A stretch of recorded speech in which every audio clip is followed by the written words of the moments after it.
In this video, I'm going to teach you how to use on-camera flash outdoors. I'm going to give you some really cool tricks to be able to use on-camera flash in ways that you haven't thought of before. I'll show you a particular apparatus that you can make that you may not have ever seen that will improve your on-camera flash photography immensely. I'll also show you how this shirt can improve my on-camera flash lighting. No matter what anyone tells you, on-camera flash is an amazing tool. Both indoors and outdoors, on-camera flash can be amazing. You've already seen an on-camera flash indoor video that I did previously. Now we're going outdoors. The advantage of using on-camera flash outdoors is that it's not 100% of the light in the shot, as it would be indoors. When you're outdoors, the on-camera flash makes up probably 10 to 20%, maybe 30% of the overall light in your scene, because you've got ambient light there as well. So the flash is less noticeable. You can make on-camera flash outdoors very subtle. You can just fill in little parts of your scene. You can make it more impactful so that it really makes your subject stand out. You can change the quality of the light. You can change the intensity. You can change the color, and you can change the direction of the light. And I'm going to show you how. At the end of the video, I'll give you a great tip about how to control the balance of your on-camera flash with your ambient light. Now, on-camera flash is not for everyone. When you're shooting model shots, fashion shots, maybe even family portraits, on-camera flash may not be your first choice. But for weddings, for events, for parties, for sport, and often some contemporary fashion photography, on-camera flash can be fantastic. I grew up on on-camera flash. Most of the weddings I shot early in my career, I used on-camera flash, and it was a great tool to use. Now I would tend to use more off-camera flash mixed in with on-camera flash. Simply put, on-camera flash is a shot with your flash on your camera. Generally a speedlight flash. It doesn't really matter what speedlight flashes you get. In my opinion, the expensive speedlight flashes are no better than the cheap speedlight flashes. I have quite a few speedlights and I have cheap ones. They're very reliable. The light quality is amazing. I'm not going to waste all that money on expensive speedlights. A lot of people think on-camera flash is very restricting. You can't do much with it, but you need to just think outside the square. As you'll see in this video, there are lots of ways that you can modify your on-camera flash. So think outside the square. Research things that you can do with your on-camera flash. Watch this video and do what you want to do, not what everybody else tells you to do. Now, this channel was created to teach you how to be a better photographer. It wasn't created to say, hey, look at me, I'm a fantastic photographer, look at all these perfect images that I take. The images that accompany a lot of these videos are not perfect. They're there for a purpose. They're there to teach you how to do these various different techniques. So please don't comment and say, oh, this leaf's out of place, or this little hair shouldn't be where it should be, or there's a little bit of sunshine or a little bit overexposure. That's not the purpose of this channel. I'm here to try and teach you these techniques and to teach you well so that you can progress your photography. Sorry about that, just thought I'd mention it. We're here today to do some on-camera flash. I did a video a few weeks ago where I talked about on-camera flash, but most of the demonstration was indoors. So a lot of people ask me about shooting with on-camera flash outdoors, which is where we mostly use it. So that's what we're here for today. I'm going to show you the benefits of using on-camera flash. I'm going to show you why most photographers are not correct when they say that the on-camera flash is a horrible light to use, because it's not. It's an amazing light to use. On-camera flash can be manipulated in so many ways that people just don't bother to learn about. I'm going to show you all of that in this class. On-camera flash can be subtle. It can be really impactful.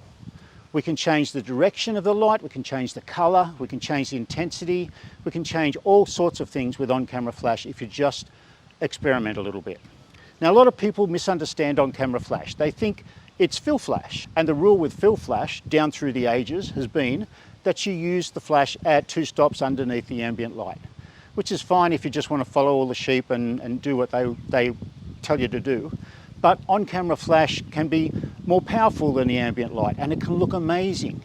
You can do it 4 or 5 stops lower than the ambient light, and it can look really subtle. We're going to manipulate the on-camera flash in a whole lot of different ways, a couple of ways that you may not have even thought of or you may not have ever seen before. So stay tuned. We're going to look at this on-camera flash, and I'm sure you're going to get a lot out of this video. So you can see in this situation that we're in today, we've got bright sunshine outside and we're shooting here in the shade to start with. We're just going to start out with some basic on-camera flash and how to control the light on your foreground and background. But this lighting situation is difficult for photographers and it's difficult for videographers too. As you can see, Robbie's struggling to get the exposure correct on the background and on me because he's at the mercy of the available light. And available light photographers have this problem all the time. They need to be able to find a spot where that backlight, the light in the background is not too bright and the light on their subject is enough to maximize it. But when we're using flash, we can control all of that. And that's the huge advantage of using flash. So what I'm going to do first, I'm going to take a shot of the background and just show you how bright it is. I'm going to put Shana. Shana's our model for today. I'm going to put her in the shot, but I'm not going to use any flash. I'm just going to shoot with available light. Okay, just over here a little bit more, Shana. Yeah, that's it. That's good. Okay, so I'm just going to put a battery in my camera. So I'm going to do a shot of Shana now, and I'm going to expose my camera for her. And you'll see how my background blows out because the light on the background's way too bright. Okay, here we go, Shana. Great, yep. Okay, you can see that background's really bright. Now I'm going to expose for the background. Here we go.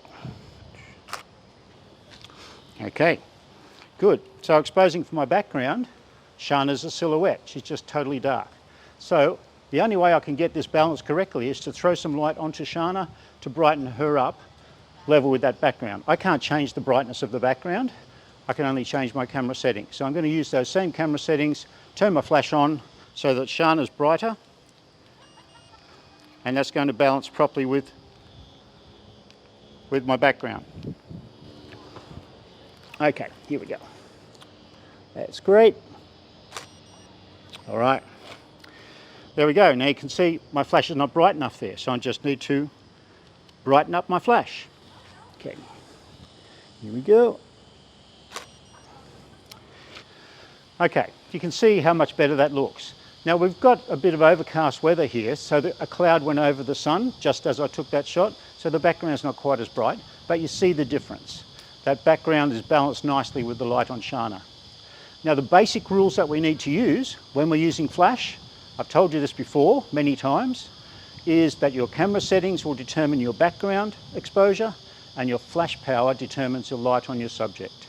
So I just take a shot without my flash on to get my background looking good, and then I turn my flash on, turn it up or down to get the light on Shana. Now I can vary the light on Shana and I can vary the light on the background by just changing my camera settings or changing my flash power. I'll show you that now. So I'm going to increase the light on Shana. So she's a little bit brighter than the background. Here we go. Okay, great. So she's a bit more, she stands out a bit more in the frame.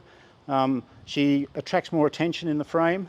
Now I'm going to brighten my background. Here's the shot without the bright background. Now I'm going to slow down my shutter speed, and that's going to brighten up my background. Here we go. Okay, good stuff. So you can see the difference. Shana's got the same amount of light on her. Simply by changing my shutter speed, I can control the brightness or the darkness of the background. Okay, so we'll stand over here a little bit more. I want to get away from that pole. Yeah, that's great. Okay, so we've got a blue sky up there as well. If I shoot with available light and I expose for Shana, that blue sky is just going to burn out to total white. But with flash, I can deepen the blue in that sky and expose Shana correctly because I've got flash on her. Here we go, we'll do that. Trouble is my brain doesn't work as quickly as my mouth does. Here we go. There we go. So we've got a bit of blue in that sky. I'm going to make that sky even bluer by lifting my shutter speed up higher to darken my background without changing the light on Shana. Okay, there we go. That bluer sky, simply by changing the shutter speed. Now I do need to be careful that I don't lift my shutter speed above my flash synchronization speed, because then I have trouble synchronizing my flash with my camera. I don't use high-speed sync because it's just too much of a hassle and it doesn't work as well as a lot of people think it does. So I generally stick to normal sync and I don't have any problems.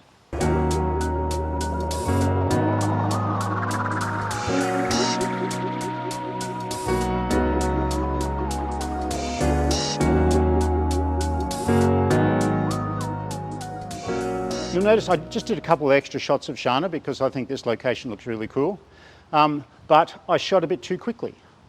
When we're using speed lights, one of the major disadvantages is that the recycle time is a bit longer.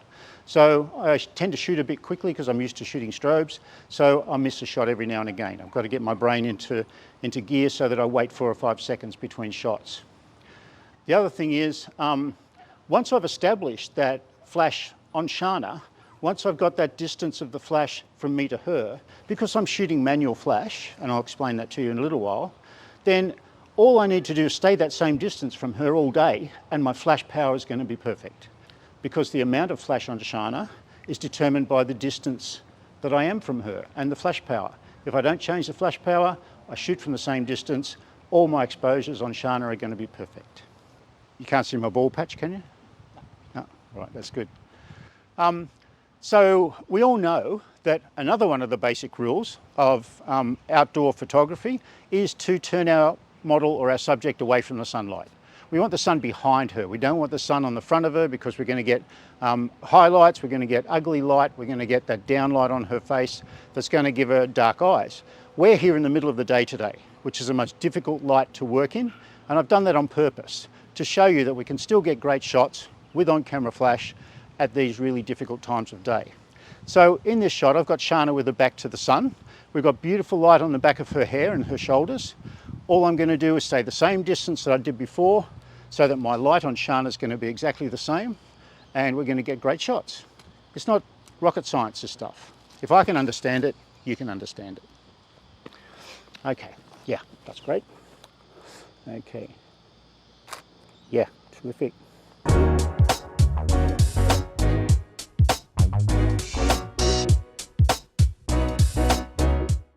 All right, that's good. Now you can see Shana looks fairly bright in that shot. There's 2 ways that I can control that. I can either turn my flash down a little bit or I can just step backwards. Both ways is going to reduce the light on Shana. I'm probably standing a little bit closer than I was before. That's why that light on her is a little bit brighter. So I'm just going to step back a little bit. Okay, same thing Shana, yeah? Great.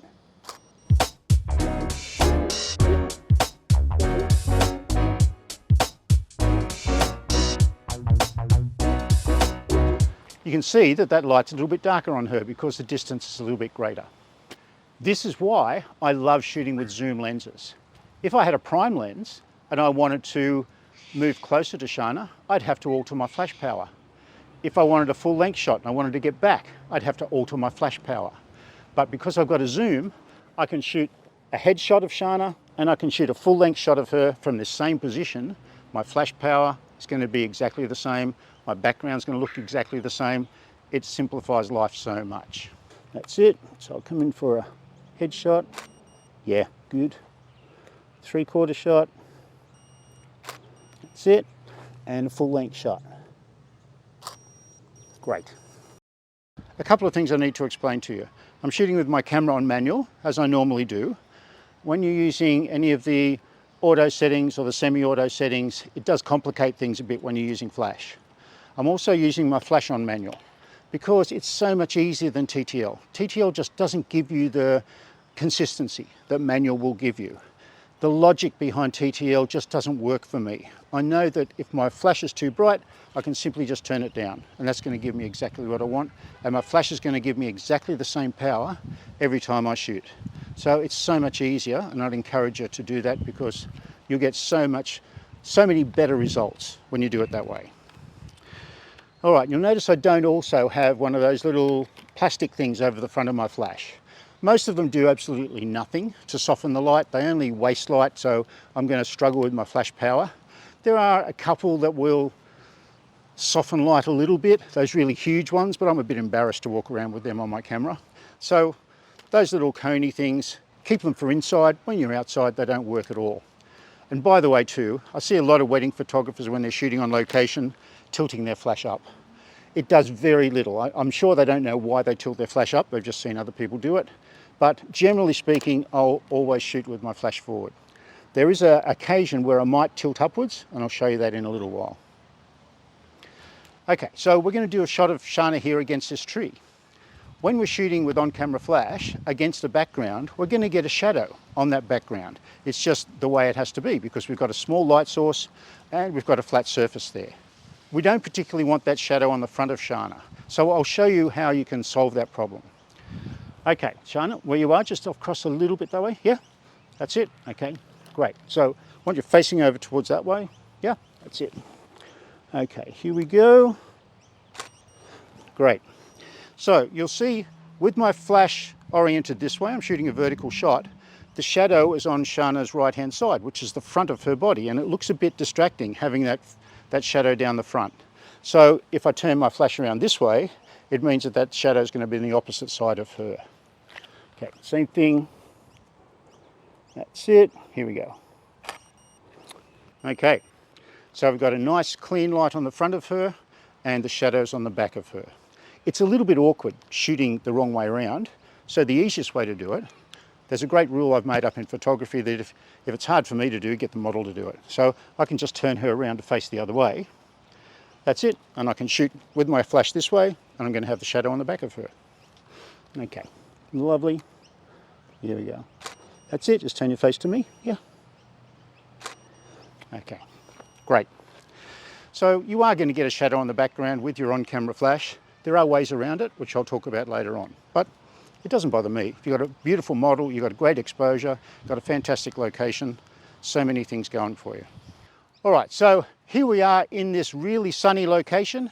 We're going to try and stay out of the sun as much as we can today, but I wanted to show you this because it's the most difficult situation to be in. So we've got Shana with her back to the sun. I'm going to take a shot of Shana first, but I'm going to expose for the background because I want to get those clouds in the sky looking really good before I put the flash on to brighten her up. Here we go. All right, that's good. So my background's looking good. Shana's very dark because she's in the shade, so I'm going to turn my flash on to brighten her up. That's it. Okay, so we've got Shana lit to the same as the background. One of the problems I've got here, and one that you may have as well, is that I'm shooting towards that sun. So the sun's on the front of my lens here. It's going to create a bit of lens flare. Occasionally, not all the time because it's up fairly high. So I'm going to get my assistant Alison to come in and just shade the front of my lens, just with a little reflector case, and that's going to ensure that I don't get that lens flare. I'll have my camera here. You just need to hold that up there so that my lens is shaded. Yeah. Oh, yeah, sure. That's it. Okay, here we go, Shana. Yeah, terrific. No, you're fine. That's good. And I can zoom in for a closer shot, and I can zoom out for a long shot. Here we go. And my exposure's the same, all the way. I can even make that background darker by increasing my shutter speed that little bit. Now I haven't got a lot to play with because I'm on 1/160th of a second. So I'm going to shoot at 1/200th, and I'm going to drop my aperture down a little bit as well. Because I dropped my aperture down, I need to cheat a bit by increasing the power of my flash. Okay, here we go. Once again, please, Alison. That's it. Great, Shana. All right, terrific. Great. Easy peasy. Did I just say easy peasy? Yeah, I did. Okay, let's get back in the shade. So I mentioned before about photographers tilting their flash upwards. It doesn't really do a lot. It's going to send your flash out into the sky. You're not going to get a lot of light on your subject. But there is one situation where tilting your flash up will help. And that is when you're photographing someone and there's grass or something in the foreground that's going to brighten up brighter than your subject. Because whatever's closest to my flash is going to be brighter. So if I don't want that grass to be brighter than Shana, I can tilt my flash up a little bit, or feather it, as we call it, and the edge of that flash is just going to be a little bit closer to Shana's feet, so it's not going to brighten up the grass in front quite as much. We all know that on-camera flash is a small light source. So being a small light source, it's quite hard. But we can alter the hardness of that light to create a softer light, which is what we're going to do now. I'm going to use a reflector to reflect the on-camera flash back onto my subject. So I'm simply going to turn my flash to the side, hold the reflector over here, and bounce that soft light back onto Shana. So the small light source becomes a larger light source, and the light's much softer on her. So we're in dappled light at the moment. We've got the sunlight filtering through this large tree. A lot of people get confused about dappled light and don't want those spots of highlight on their model's face. All you've got to do is turn her away from the sun, the same as we do if we're in bright sunlight. You notice I'm facing away from the sun's in behind me here, so no dappled light on my face. It's all on the back of me. So that's a simple solution. Unless you want that dappled light. Sometimes it can look cool, but you need to be able to control it properly.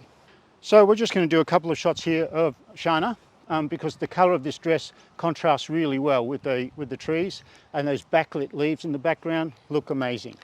So we're just going to punch a bit of flash into here. That's it, great. Okay, so my background exposure is going to be the same as I used before, but I need to alter my flash power just to get that light on Shana. Okay, here we go. Yes, good stuff. Now because my tree is in shadow as well, I'm just going to slow down my shutter speed a little bit more, just to give me a bit more detail in that background. Okay, here we go, yeah. That's terrific, yeah. Maybe turn to, okay, yeah. Turn your shoulders back this way, yep. Good, here we go. Okay, lovely.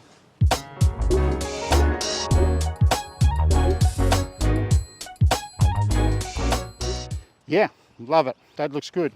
The background is a little bit dark, but I don't mind that because it pulls Shana out from the background, gives it a bit more of a three-dimensional feel.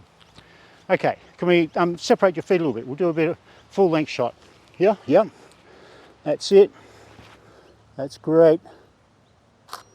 Yep, just look over my shoulder up there.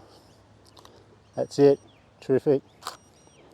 If I want to brighten my background more, I simply slow down my shutter speed. Okay, that's it, here we go. All right, terrific.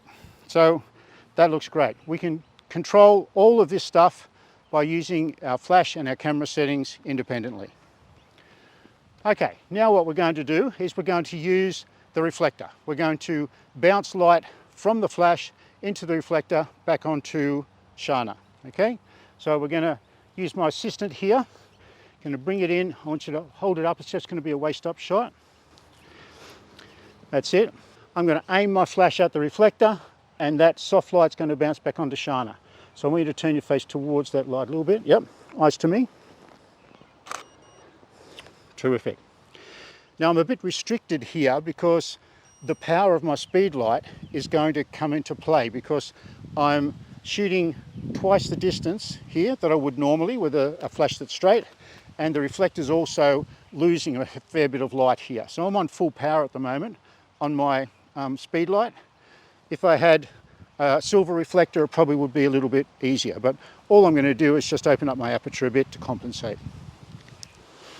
Okay, that's great, Shana. Yep, good stuff. Yep, beautiful. Oops, one more.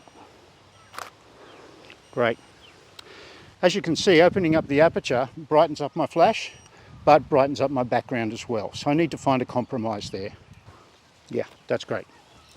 I can shoot a vertical shot by just turning my flash this way. That's it.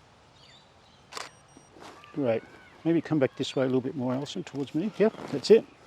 Okay, great. Yeah, beautiful.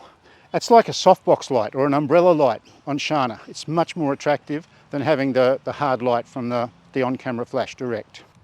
We're going to do a similar thing now, but we're going to change the direction of that soft light. Alison's going to hold it up behind my head, and I'm going to bounce my flash back off that reflector over onto Shana.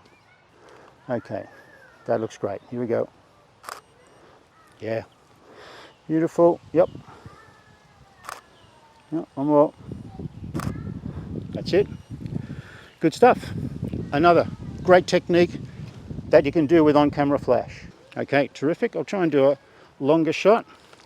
I'll try and do a vertical shot. Alison, maybe come around this side a little bit. Just here, won't you? Yep, that's it. Good. I'm going to aim that there. Good. Here we go.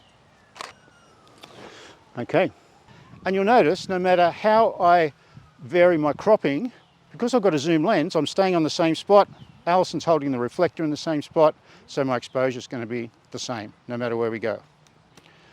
Okay, now we're going to do something that's really radical that I don't think you've ever seen before, and I thought of it. Okay, don't hold me to that because somebody's probably thought of this before. Okay, this is a technique that I use a lot. I call this my clamshell on-camera flash. This is what it is. Okay, I don't know if you've seen an apparatus like this before, but this is what it is. We get light from the flash above, we get light from the flash below, so it's a very flattering light. We can control the shadow from this light with this one. So you'll see the results that we get. It'll just take a little bit of nuancing just to get the power of the top and the bottom one right, because we can independently change the power of the top one or the bottom one to suit the lighting effect that we want. Okay, here we go, Shana. We're just going to shoot here. Yep, here we go. All right, wonderful. Good, I'll just zoom in a little bit closer. That's it, eyes to me, Shana. Yep, just wait a little while. Here we go. Okay, terrific. And a little bit wider, yep. Okay, and we do a full length shot from the same spot. Just look out over my head, Shana. Here we go. Okay, that's working really well. Now, how am I triggering these flashes? I've got the top one just on my normal hot shoe firing. I've got the bottom one set to the slave, the light slave. So when my top flash fires, this one senses that top one firing and it fires at the same time. So it's quite a simple arrangement. I've just got cheap flashes and pretty much any flash will do this for you. Yeah. Yeah? Okay, good. Maybe turn to the side a little bit more. Yep. That's great. Eyes to me, yeah. Okay, you can see those results. It's a very flattering light because we've got axis light coming straight along the axis of the lens, and it works really well. And I can turn it sideways and get horizontal clamshell lighting. So I'm going to do that now. Okay. Here we go. Yeah, great. Ready? Okay. Good stuff. Okay. There you are. All right, so it's a matter of thinking outside the square, okay? On camera flash, still on camera flash, it's just on the top and the bottom. So, before you write in and ask me in the comments about how I attach my bottom flash, I've got a little cold shoe here that I just bought on eBay for a few dollars, and I've got a little 1/4 inch threaded rod that will fit the bottom of my camera on my tripod mount. This will just screw into that little cold shoe. The cold shoe fits on my flash, and then I can screw that little thread into the bottom of my camera, my tripod mount, and it sits there wherever I need it.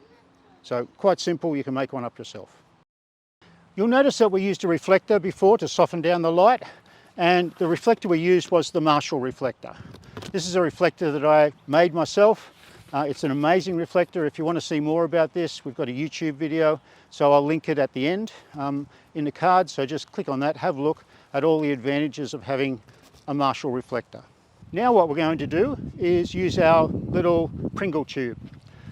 This is simply a packet of Pringles that my wife's eaten all the chips. I didn't get any, but the Pringle tube just happens to be the right shape and size to fit over the front of my Yongnuo flash, like that. So I can concentrate the light from my on-camera flash just into a smaller area.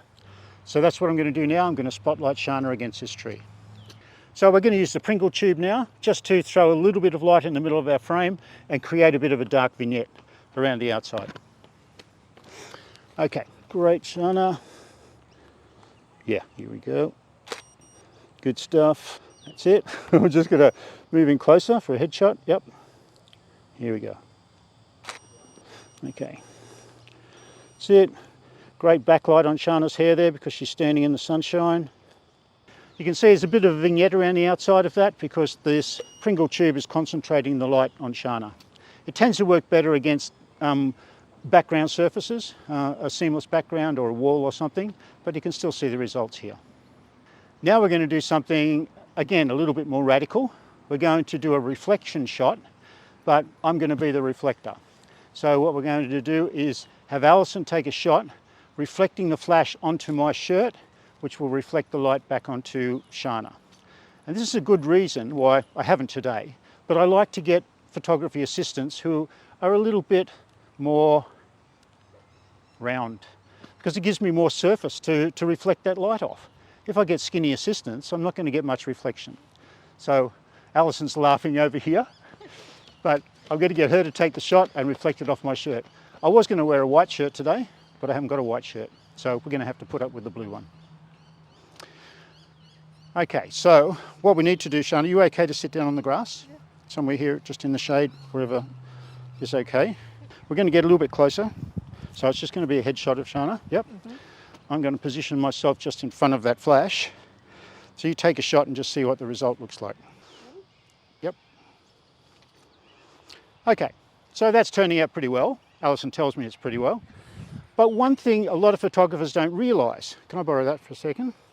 When you tilt your flash, okay, when you tilt it like this, say you're the subject, right? You're Shana for a minute, Robbie.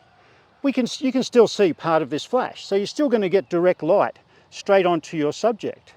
Unless you tilt your flash up here, you're still going to get some of that direct light and you're still going to get a hard light shadow on your subject.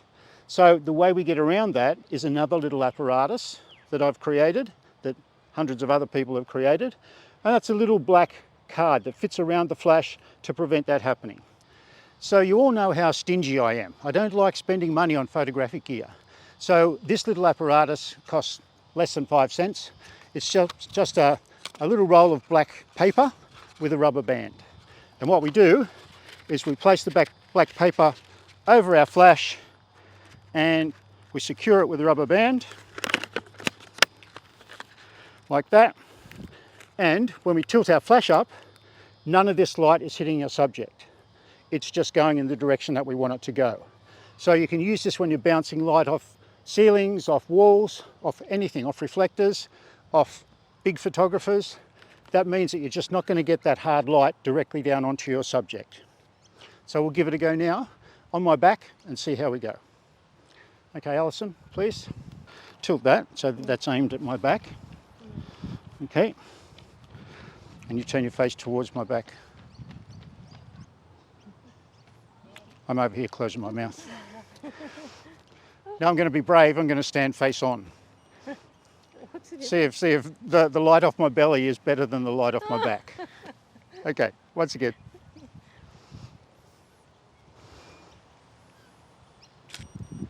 One tip is don't look at the flash when somebody's taking a photograph, because you get a little bright spot in your eye. Thank you, Alison. That's great. All right, so little paper roll, just stick it in your camera bag, make a few, sell them to your friends. Yeah. Good, great, Shana, yeah.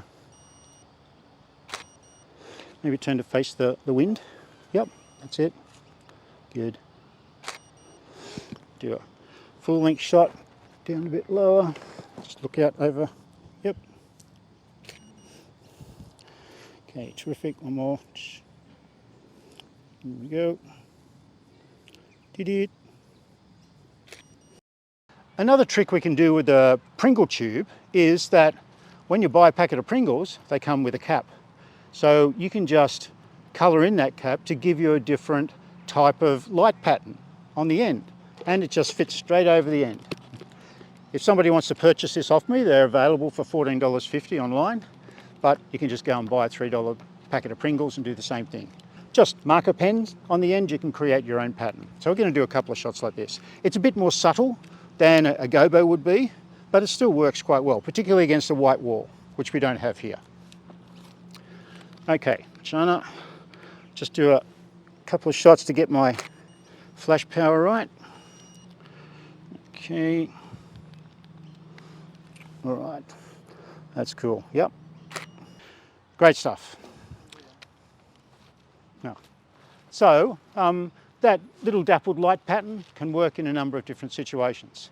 You can create a number of your own little gobos to go with your Pringle tube. All right, now we're just going to shoot a few shots of Shana because I love shooting shots of Shana. And we're going to use some on-camera flash to do this. We're going to shoot against the water, we're going to shoot against some trees, I'm going to shoot in some shade. I'll keep you in the shade there because I want to shoot up towards that way. So you're going to come to Yeah, yep, that's it. So this time I've turned Shana around, so I'm facing her towards the sun, but she's in pretty much full shade. There's a little bit of dappled light there, but my flash is going to overcome that and it shan't be a problem. But I'm shooting towards the darker part of the sky because the bright part of the sky where the sun is in the west at the moment is just super bright. So if I want to get any detail in that, I need to turn my aperture right down to f32, which means my flash is going to be a bit too obvious.